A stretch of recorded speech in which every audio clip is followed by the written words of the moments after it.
এটা একটি ভিয়েতনামি মাল্টা লেবু গাছ। দেখুন কত লেবু ধরেছে গাছে।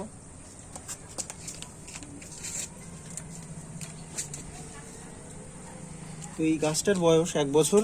গাছটাকে কিভাবে একটা টবের মধ্যে গ্রো করতে হবে সেটা আজকে আপনাদেরকে দেখাবো। এটা একটা মাটির টব। আপনারা অনেক সময় নেন প্লাস্টিকের টব, কিন্তু প্লাস্টিকের থেকে মাটির টবে গাছ অনেক ভালো গ্রো করে।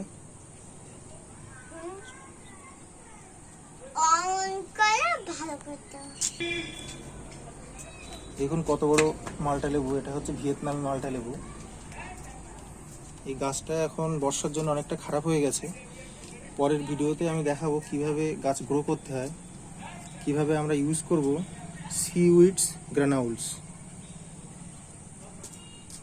একটা ভিয়েতনামি মাল্টা লেবু। দেখুন লেবুটা কত বড় হয়েছে। এই গাছটার বয়স 2 বছর বয়স। আগে একবার লেবু হয়েছিল। এর পরের দিন দেখাবো এটাতে কিভাবে আমরা অর্গানিক ফার্টিলাইজার কিভাবে ইউজ করব। নেক্সট ভিডিওতে আমরা সেটাকে দেখাবো।